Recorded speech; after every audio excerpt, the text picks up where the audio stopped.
Hello दोस्तों, आज हम पढ़ेंगे मूल अधिकार के बारे में।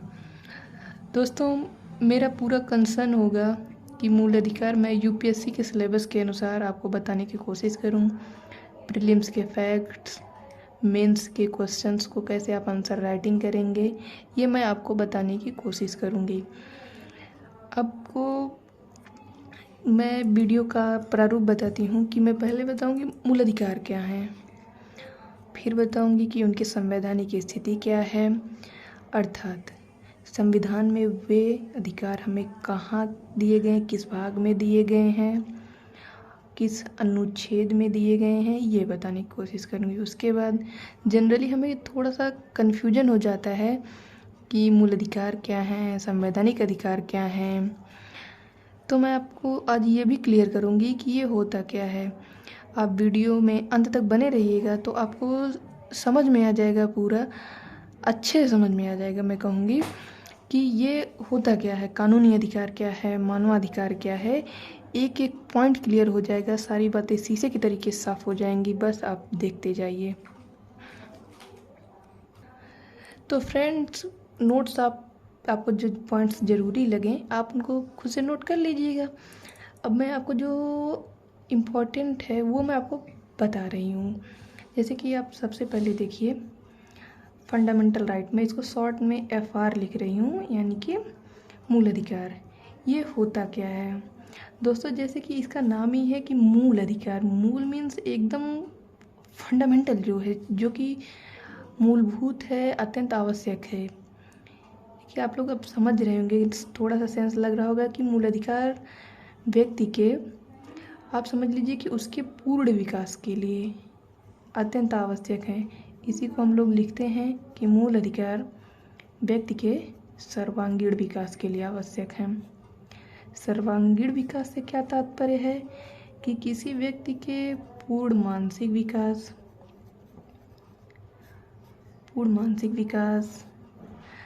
नैतिक विकास। नैतिक विकास का मतलब यहाँ पे क्या है कि एक तरीके से आप समझ लीजिए कि ये जो मोरल वैल्यूज़ हैं कि हमें किसी अन्य जाति समुदाय के वर्ग के लोगों के साथ, किसी अन्य क्षेत्र के लोगों के साथ हमें कैसा व्यवहार करना चाहिए, एक ये हमें मतलब ये हमारे अंदर सेंस का विकास होता है कि ये मूल अधिकार के माध्यम से हमें बताने का प्रयास किया गया है। और उनके अधिकारों का, यानी कि सारे वर्गों के अधिकारों का यहाँ पे संरक्षण किया गया, यानी कि ये व्यक्ति के सर्वांगीण विकास के लिए यानी हमें संविधान सभा के द्वारा संविधान में प्रोवाइड करवाए गए हैं।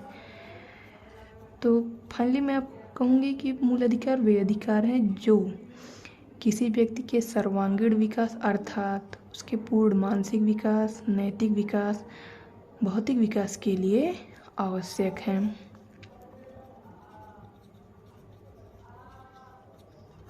के लिए आवश्यक है। दोस्तों, अब हम लोग दूसरा आयाम डिस्कस करेंगे कि इनकी संवैधानिक स्थिति क्या है। संवैधानिक स्थिति से तात्पर्य है कि भारतीय संविधान में इनको कहाँ पे रखा गया है और किन किन अनुच्छेदों के द्वारा हमें यह बताया गया है, हमें ये संरक्षण दिया गया है कि कौन कौन से अधिकार हमको प्राप्त होंगे। तो दोस्तों, सबसे पहले तो भारतीय संविधान सभा को मूल अधिकारों को अपनी जनता को प्रोवाइड कराने के लिए, यानी कि उनको देने के लिए जो प्रेरणा मिली वो कहाँ से मिली? USA, यानी कि अमेरिका के संविधान से। दोस्तों, ये एक VVI फैक्ट है, इसको आप ध्यान रखिएगा कि मूल अधिकारों की प्रेरणा संविधान सभा को कहाँ से मिली? USA के संविधान से, यानी कि यूनाइटेड स्टेट्स ऑफ अमेरिका। ठीक, अब संविधान सभा ने मूल अधिकारों को संविधान के भाग 3 में रखा, और ये आपसे मतलब पूछा जाता है, वनडे एग्जाम्स में भी पूछा जाता है, PCS में भी, कि कहाँ पे है और किन किन अनुच्छेदों में है। तो ये संविधान के भाग 3 में अनुच्छेद 12 से 35 के बीच हमें ये मतलब ये मूल अधिकार दिए गए हैं। दोस्तों, एक बात और मैं बताना चाहूँगी कि क्वेश्चन आता है कि क्या मूल अधिकार निरपेक्ष हैं? निरपेक्ष मीन्स आप ये समझिए कि उन पे क्या कोई सीमा नहीं है, कोई मर्यादा नहीं है, मूल अधिकारों को कहीं पे सीमित किया गया है कि नहीं किया गया है। यूपीएससी की टर्मिनोलॉजी में इसको लिखते हैं कि क्या FR आत्यंतिक है। हिंदी की शब्दावली है, थोड़ा टफ लग रही है, लेकिन जब मैं आपको अभी इसकी इंग्लिश मीनिंग बताऊंगी तो आपको थोड़ा सा ये और क्लियर हो जाएगा। आत्यंतिक मीन्स एब्सोल्यूट। अब आपको सेंस लग रहा होगा। तो ये क्वेश्चन आता है कि क्या मूल अधिकार आत्यंतिक है, और हम लोग थोड़ा सा फंस जाते हैं। हमें पता सब होता है मूल अधिकार क्या है, इनकी स्थिति क्या है, कैसे है, लेकिन मूल अधिकार में कौन कौन से अधिकार दिए गए हैं, लेकिन इसमें थोड़ा सा हमें कन्फ्यूजन हो जाता है कि क्या वे आत्यंतिक हैं। तो इसका स्पष्ट उत्तर है कि आत्यंतिक नहीं है। अब नहीं मैं कैसे कह रही हूँ? आत्यंतिक का मतलब होता है कि क्या मूल अधिकारों पर कोई सीमा लगी हुई है। दोस्तों, स्पष्टता, ये बात हमें एकदम क्लियर याद होनी चाहिए, पता होनी चाहिए कि मूल अधिकारों पर विभिन्न प्रकार की सीमाएं लगाई गई हैं। जैसे कि मैं आपको एग्जाम्पल के तौर पे बताना चाहूँगी कि आर्टिकल 19 में हमें वाक एवं अभिव्यक्ति की स्वतंत्रता दी गई है। वाक एवं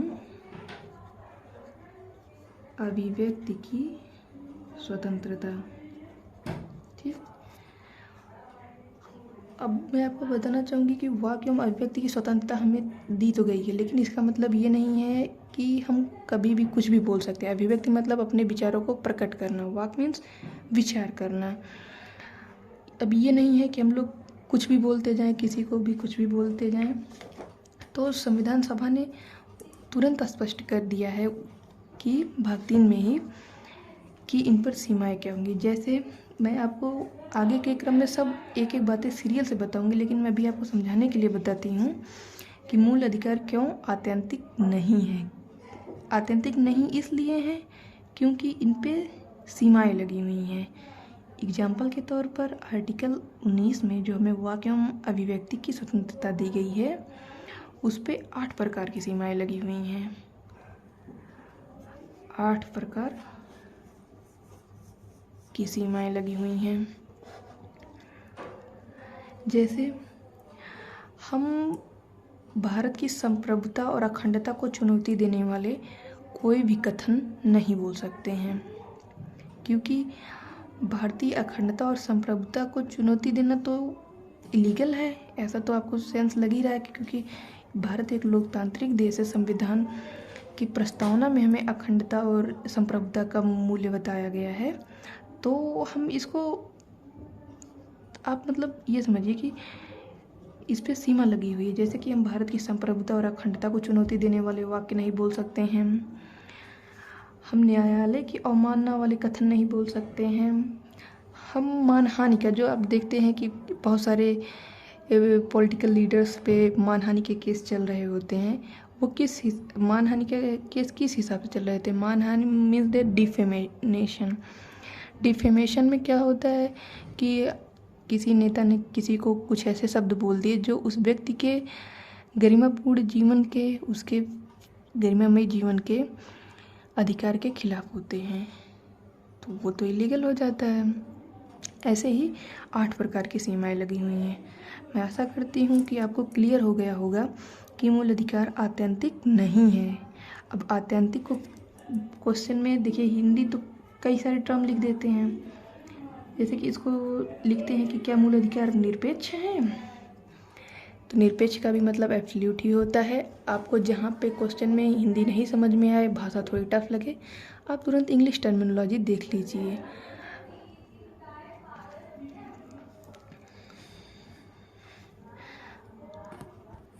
दोस्तों, अब मैं अधिकारों का वर्गीकरण आपको बताना चाहूँगी कि अधिकारों को, जैसे में कन्फ्यूजन हो जाता है कि हमारे संवैधानिक अधिकार क्या हैं या फिर कानूनी अधिकार कौन कौन से हैं और मानवाधिकार क्या हो जाता है, तो मैं आपको ये सब बताना चाहूँगी। अधिकारों का वर्गीकरण हमने 4 प्रकार से कर लिया है। पहला तो फंडामेंटल राइट, जो कि हम लोग पढ़ ही रहे हैं। दोस्तों, फंडामेंटल राइट वो राइट्स होते हैं जो संविधान के भाग 3 में, संविधान के भाग 3 में अनुच्छेद 12 से 35 के मध्य हमें दिए गए हैं। फंडामेंटल राइट संविधान के भाग 3 में अनुच्छेद 12 से 35 में दिए गए हैं। आप लोगों से पूछा जाए कि मूल अधिकार क्या है, आप बताइए कि जो पहला तो ये परिभाषा उसकी कि व्यक्ति के सर्वांगीण विकास के लिए आवश्यक है, और हमें संविधान के भाग 3 में अनुच्छेद 12 से 35 के मध्य ये दिए गए हैं। ये जो इस भाग 3 में दिए जाने वाले अधिकार हैं, ये हमारे मौलिक अधिकार हैं। हम लोग दूसरा आयाम देखते हैं कि संवैधानिक अधिकार क्या होता है। संवैधानिक अधिकार क्या होता है? तो फ्रेंड्स, हमें मूल अधिकार तो भाग 3 में दिया गया, लेकिन इसके अलावा भी हमें संविधान में बहुत सारे अधिकार दिए गए हैं।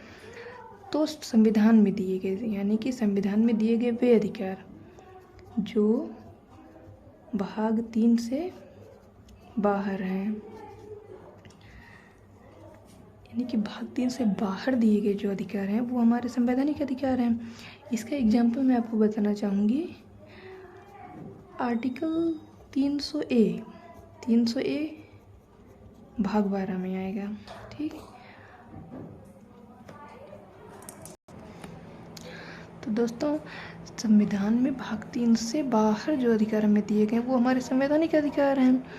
इसी में आर्टिकल 300A में हमको दिया गया है जो संपत्ति का अधिकार। संपत्ति का अधिकार ये हमारा संवैधानिक अधिकार है। मैं इसको थोड़ा सा इसका इतिहास आपको बताती हूँ कि जो संपत्ति का अधिकार था पहले हमें आर्टिकल 31 में दिया गया था। 31 में ये फंडामेंटल राइट था, ठीक, लेकिन कुछ परिस्थितियों के कारण इसे डिलीट कर दिया गया और डिलीट करके इसे संविधान संशोधन किया गया और एक नए भाग 12 में एक नया अनुच्छेद बनाया गया, अनुच्छेद 300A, और हमें इसमें संपत्ति का अधिकार प्रोवाइड कराया गया एज अ संवैधानिक अधिकार। दोस्तों, आगे के क्रम में मैं आपको पूरे विस्तार से बताऊंगी कि आर्टिकल 31 में क्या था, इसे डिलीट करने की कौन कौन सी परिस्थितियाँ बनी और कैसे कैसे ये बन गया एक संवैधानिक अधिकार। दोस्तों, कभी कभी हमें कन्फ्यूजन हो जाता है कि कानूनी अधिकार और संवैधानिक अधिकार में अंतर क्या होता है। ये तो मैं आपको बताऊंगी। इसके साथ ही एक दिक्कत और होती है कि हम लोग बहुत सारी बुक्स में भी और कभी कभी कुछ टीचर्स के द्वारा भी बता दिया जाता है कि संपत्ति का अधिकार जो भाग 12 में आर्टिकल 300A में दिया गया वो एक कानूनी अधिकार है, लेकिन अभी मैं आपको संवैधानिक अधिकार, कानूनी अधिकार दोनों बताऊंगी, दोनों की परिभाषा बताऊंगी। उसके हिसाब से आपको पूर्णतः क्लियर हो जाएगा कि संपत्ति का अधिकार हमारा कानूनी अधिकार है या संवैधानिक अधिकार है। ठीक, अब देखिए, ये आपको क्लियर है कि भाग 3 से बाहर दिया गया अधिकार संवैधानिक अधिकार है। अब आप देखिए कि कानूनी अधिकार क्या होता है। दोस्तों, कानूनी अधिकार वे अधिकार होते हैं जो हमें विधायिका यानी कि जो हमारी विधि निर्माण की संस्था है उसके द्वारा, यानी कि संसद के द्वारा कानून बनाकर हमें अधिकार दिए जाते हैं, वे होते हैं हमारे कानूनी या विधिक अधिकार। कानून बनाकर दिए गए अधिकार, यानी कि मूल अंतर क्या है आप इसमें समझिए कि एक बार फिर शुरू से देखते हैं। फंडामेंटल राइट भाग 3 में अनुच्छेद 12 से 35 के मध्य दिया गया अधिकार फंडामेंटल अधिकार। संवैधानिक अधिकार भाग 3 से बाहर दिया गया अधिकार जो है, और जो संविधान में दिया गया है वो हमारा संवैधानिक अधिकार हो गया, और जो संसद कानून बनाकर हमें अधिकार देती है वो हमारा हो जाता है कानूनी अधिकार। जैसे मैं आपको इसका एग्जांपल देती हूँ, मतदान का अधिकार। दोस्तों, मतदान का अधिकार हमें आर्टिकल 326 में दिया गया। इसको मैं आगे आपको जैसे जैसे सीक्वेंस आता जाएगा मैं आपको सीरियल से बताऊंगी, क्योंकि अभी बीच में इसको डिस्कस करने से तो फिर हमारा मूल अधिकार तो रह ही जाएगा। तो अब अभी के लिए इतना जान लीजिए कि आर्टिकल 326 में मतदान का अधिकार हमें दिया गया है। ठीक, मतदान का अधिकार हमें पहले कभी कभी कन्फ्यूजन हो जाता है कि मतदान का अधिकार हमारा कानूनी अधिकार है या विधिक अधिकार। तो ये आपको देखिए आर्टिकल 326 में दिया गया, ये हमारा मतदान का अधिकार है। इसमें क्या कहा गया है कि धर्म,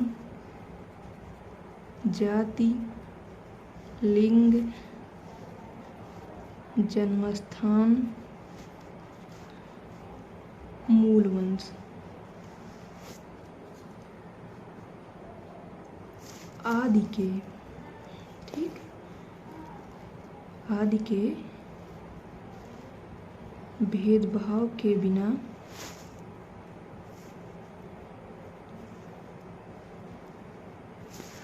मतदाता सूची में सभी का नाम दर्ज किया जाएगा। सभी का नाम दर्ज किया जाएगा। तो फ्रेंड्स अब देखिए आप ये आर्टिकल 26 की मूल भाषा है। अब जो संविधान में लिखा गया उसको मैं अगर एज इट इज आपको बता दूं तो संविधान की भाषा थोड़ी सी क्लिष्ट है, जो कि समझने में थोड़ी सी मुश्किल होती है, इसलिए मैं आपको इसको थोड़ा सा सरल तरीके से बता रही हूँ कि मतदान का अधिकार है आर्टिकल 326 में दिया गया है। इसमें क्या कहा गया है कि जो भारतीय नागरिक है उसका मतदाता सूची में नाम दर्ज किया जाएगा। धर्म, जाति, लिंग, जन्मस्थान, मूल वंश, इसके भेदभाव के बिना वो किस धर्म का है, किस जाति का है, कौन से लिंग, जन्मस्थान, मूल वंश क्या है, इसका भेदभाव बिल्कुल नहीं किया जाएगा। तो ये देखिए आर्टिकल 326 में हमें प्रोवाइड किया गया है, तो साफ तौर पे ये हमारा संवैधानिक अधिकार है। इसमें कंफ्यूज बिल्कुल मत होइएगा, ये हमारा संवैधानिक अधिकार है। ठीक, तो फिर हमारा कानूनी अधिकार क्या है? जैसे कि संसद ने कानून बनाया, संसद का कानून बना जनप्रतिनिधित्व अधिनियम,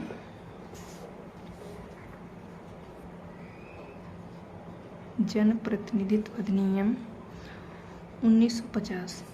इसमें क्या कहा संसद ने कि 18 वर्ष से अधिक के, 18 वर्ष से, ये सिंबल मैं अधिक के लिए बनाऊंगी, इसको अब आप लोग ऐसे याद कर लीजिए कि अधिक का सिंबल है, लेकिन आप इसको कहीं आंसर राइटिंग में कॉपी में यूज़ नहीं करेंगे, बस ये हमारे समझने के लिए है कि 18 वर्ष से अधिक के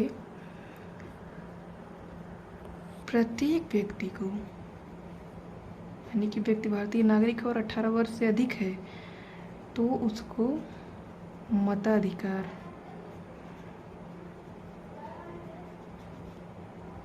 प्राप्त होगा। ये किसने बनाया?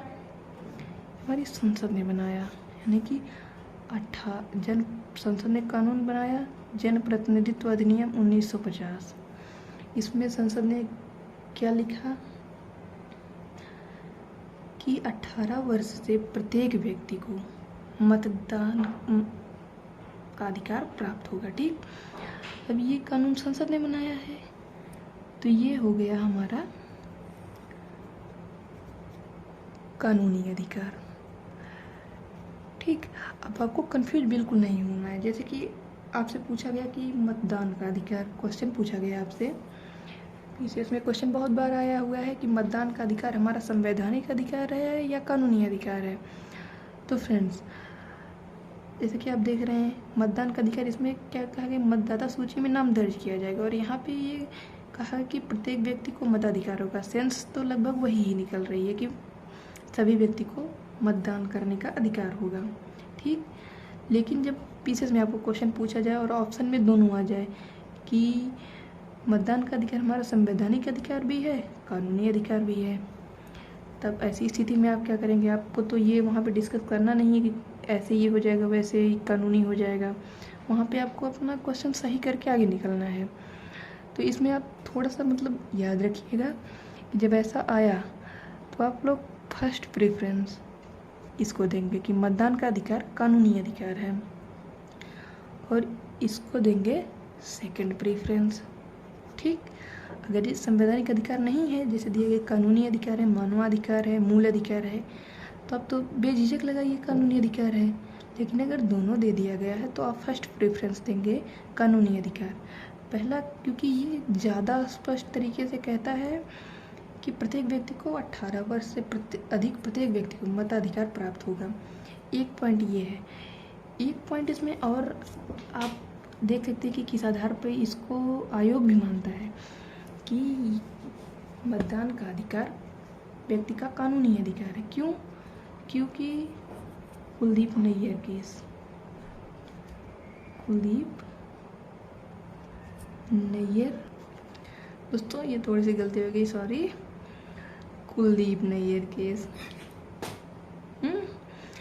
कुलदीप नैयर केस में सुप्रीम कोर्ट ने भी ये स्पष्ट किया है कि मतदान का अधिकार हमारा कानूनी अधिकार है। तो ये पॉइंट आप एकदम क्लियर कर लीजिए कि मतदान का अधिकार हमारा कानूनी अधिकार है। बेझिझक इसको आप लगाएंगे फर्स्ट प्रेफरेंस, तो इसी को देना है कि ये कानूनी अधिकार है।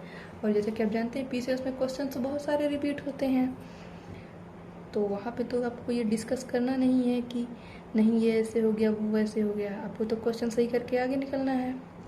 तो आप उस हिसाब से इसको कानूनी अधिकार लगा के आगे बढ़ जाइएगा।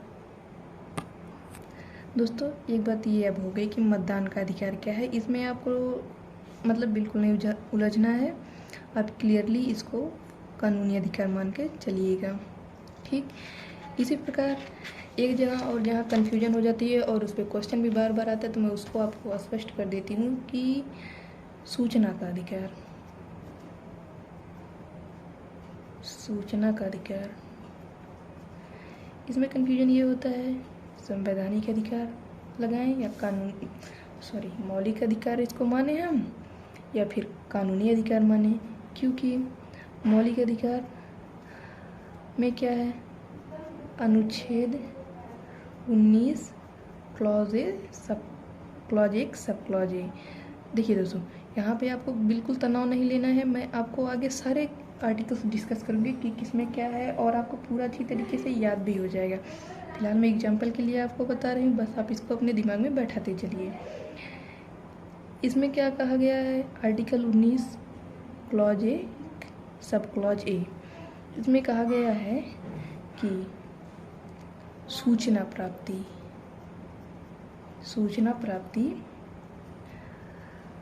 अभिव्यक्ति के लिए आवश्यक शर्त है,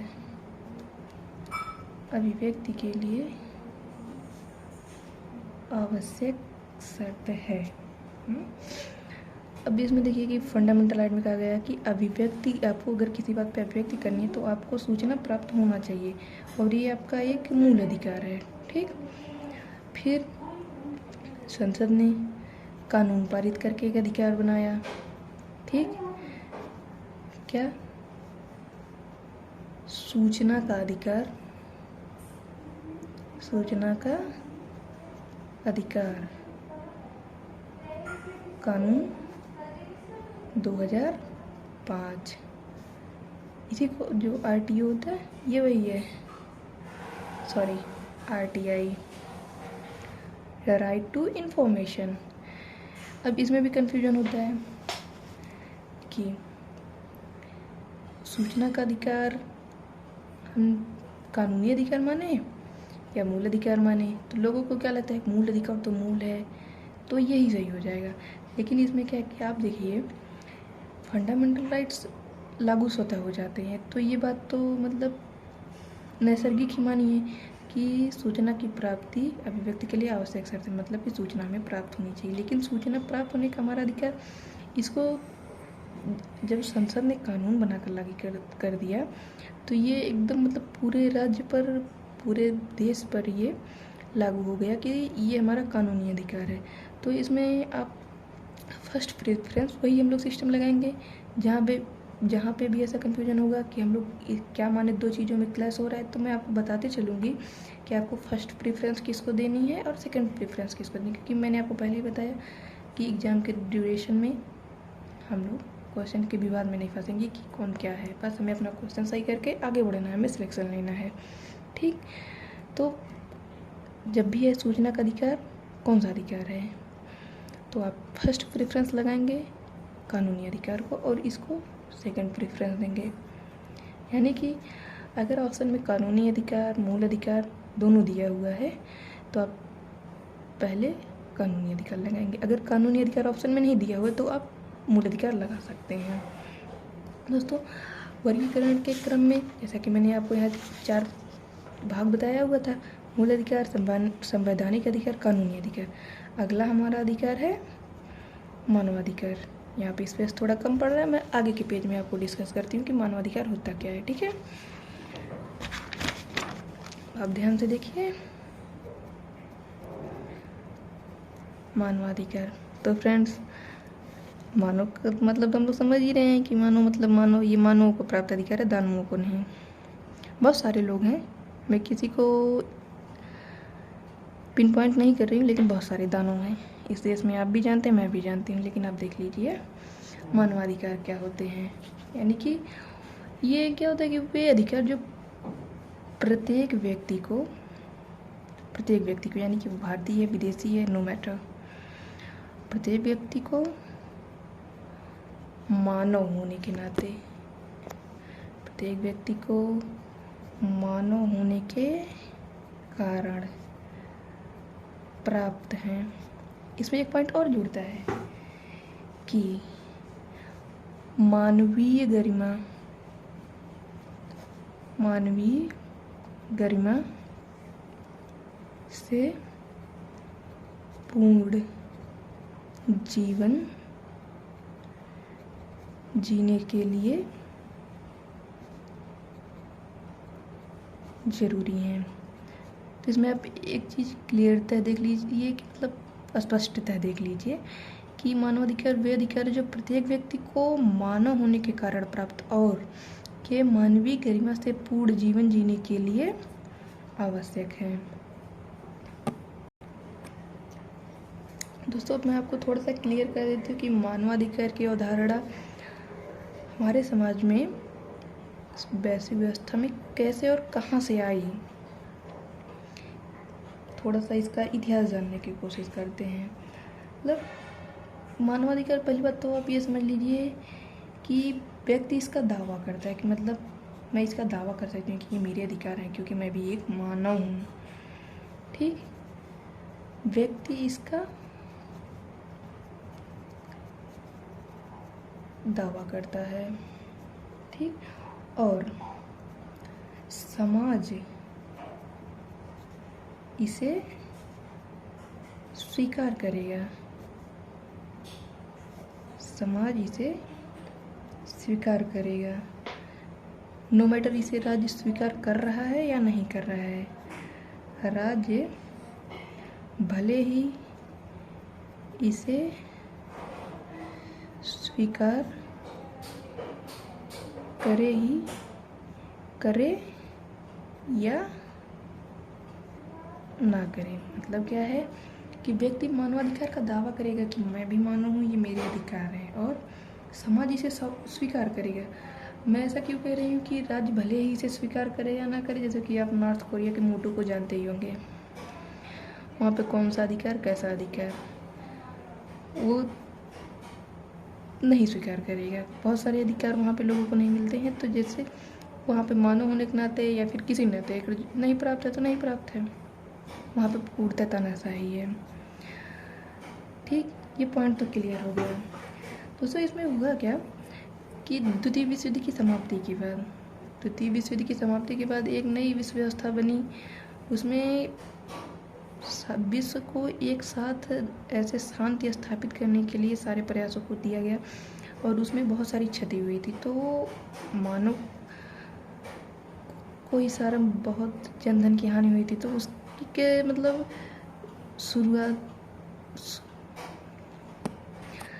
द्वितीय विश्व युद्ध की समाप्ति के बाद क्या हुआ, 10 दिसंबर 1948 को यूएन ने, संयुक्त राष्ट्र ने मानवाधिकारों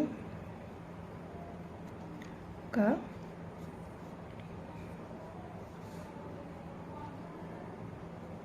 घोषणा पत्र जारी किया। कभी कभी ये पूछ लेता है कि इसमें कितने अधिकारों को मान्यता दी गई थी, तो आप इसे याद रखेंगे कि 30 अधिकारों को मान्यता दी गई थी। यूएन ने जो मानवाधिकारों का घोषणा पत्र जारी किया था उसमें 30 अधिकारों को मान्यता दी गई थी। ठीक। अच्छा, एक चीज़ और आप जान लीजिए कि ये अवधारणा जब यूएन में दी गई तो उसी के आधार पर हम लोगों ने क्या शुरू किया, हम लोग 10 दिसंबर को मानवाधिकार दिवस सेलिब्रेट करते हैं। ठीक। ये भी क्वेश्चन कई बार पूछा जाता है कि मानवाधिकार दिवस कब मनाया जाता है, तो मानवाधिकार दिवस 10 दिसंबर को मनाया जाता है, क्योंकि 10 दिसंबर 1948 को ही यूएन में मानवाधिकारों का घोषणा पत्र जारी किया गया था। ठीक। अब ये देखिए, ये तो व्यक्ति के लिए जरूरी है क्योंकि वो मानव के लिए ये आवश्यक है, लेकिन इसमें एक बात ये है कि ये न्यायालय द्वारा परिवर्तनीय नहीं है। अर्थात एक व्यक्ति इन्हें कोर्ट जाकर लागू नहीं करवा सकता कि मैं मानव हूँ, मुझे मानव होने के नाते ये अधिकार प्राप्त है और आप इन्हें मुझे हर हाल में प्रोवाइड करवाइए। ये परिवर्तनीय नहीं है। ठीक। न्यायालय में ये परिवर्तनीय।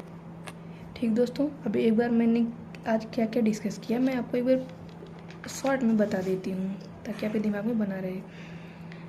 बार बार सुनने से ये चीज़ें आपके दिमाग में बैठ जाएंगी। ठीक है। मैंने सबसे पहले बताया फंडामेंटल राइट क्या है, यानी फंडामेंटल राइट वे राइट है जो किसी व्यक्ति के सर्वांगीण विकास के लिए आवश्यक है। सर्वांगीण विकास से तात्पर्य उसके मानसिक विकास, नैतिक विकास, भौतिक विकास से है। ठीक। मूल अधिकारों की संवैधानिक स्थिति क्या है, तो इसकी संवैधानिक स्थिति है कि इसकी प्रेरणा हमारी संविधान सभा को अमेरिका के संविधान से मिली थी। संविधान सभा ने मूल अधिकारों को भाग 3 में रखा और अनुच्छेद 12 से 35 के मध्य हमें विभिन्न प्रकार के मौलिक अधिकार प्राप्त हैं। दोस्तों, एक क्वेश्चन आता है एग्जाम में कि क्या मौलिक अधिकार आत्यंतिक हैं, आत्यंतिक या निरपेक्ष हैं या एब्सोल्यूट हैं।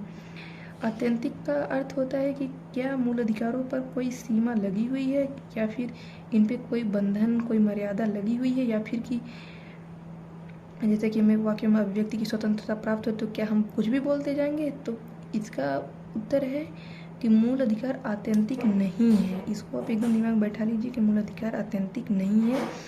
इसको मैं एग्जांपल से बताऊं कि क्यों नहीं है, क्योंकि देखिए संविधान में ही इसको क्लियर कर दिया गया है। संविधान निर्माता सभा ने ये देखिए कि वो कितने दूरदर्शी थे, उन्होंने ये समझ लिया था कि भविष्य में ऐसा होगा कि फ्रीडम ऑफ स्पीच के नाम पे इंसान कुछ भी बोल सकता है, तो उन्होंने इस पे 8 प्रकार की सीमाएं लगा दी। ठीक। संविधान सभा ने जब मूल अधिकार पर 8 प्रकार की सीमाएं खुद ही लगा दी तो ये बात तो पूर्णतः स्पष्ट हो गई कि मूल अधिकार आत्यंतिक नहीं है। ठीक।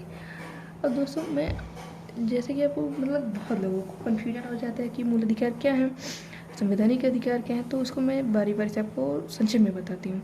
मूल अधिकार भाग 3 में अनुच्छेद 12 से 35 के मध्य प्राप्त हैं। फिर संवैधानिक अधिकार क्या है जो भाग 3 के बाहर प्राप्त है, जैसे संपत्ति का अधिकार अनुच्छेद 300A में भाग 12 में प्राप्त है, तो ये हमारा संवैधानिक अधिकार है। अब कानूनी या विधिक अधिकार क्या है, वे अधिकार जो विधायिका या संसद के द्वारा कानून बनाकर अपने नागरिकों को दिए गए हैं, वे होते हैं कानूनी या विधिक अधिकार। इसमें दोस्तों 2 अधिकारों में कन्फ्यूजन होता है। देखिए, सब बताना पॉसिबल नहीं है, मैं आपको जहाँ जहाँ कन्फ्यूजन होता है और जो एग्जाम के पॉइंट ऑफ व्यू से ज़रूरी है मैं आपको वो बताती हूँ। जैसे मतदान का अधिकार, मतदान का अधिकार सबसे पहले तो अनुच्छेद 326 में हमको दिया गया। इसमें क्या कहा गया कि धर्म, जाति, लिंग, जन्मस्थान, मूल वंश आदि के आधार पर भेदभाव किए बिना सभी व्यक्ति का मतदाता सूची में नाम दर्ज किया जाएगा। ठीक। तो ये आर्टिकल 326 में मूल संविधान में हमें दिया गया, तो ये हो गया हमारा संवैधानिक अधिकार। ठीक। फिर संविधान ने इसी अधिकार इसी संवैधानिक अधिकार को देखते हुए संसद ने एक कानून पारित किया, जन प्रतिनिधित्व अधिनियम 1950। इसमें क्या प्रावधान किया गया कि 18 वर्ष से अधिक के प्रत्येक व्यक्ति को मताधिकार प्राप्त होगा, यानी कि 18 वर्ष से अधिक का जो व्यक्ति है उसको वोट डालने का राइट होगा। ठीक, और इसी क्रम में कुलदीप नैयर केस में सुप्रीम कोर्ट ने भी यह स्पष्ट किया कि मतदान का अधिकार व्यक्ति का कानूनी अधिकार होगा।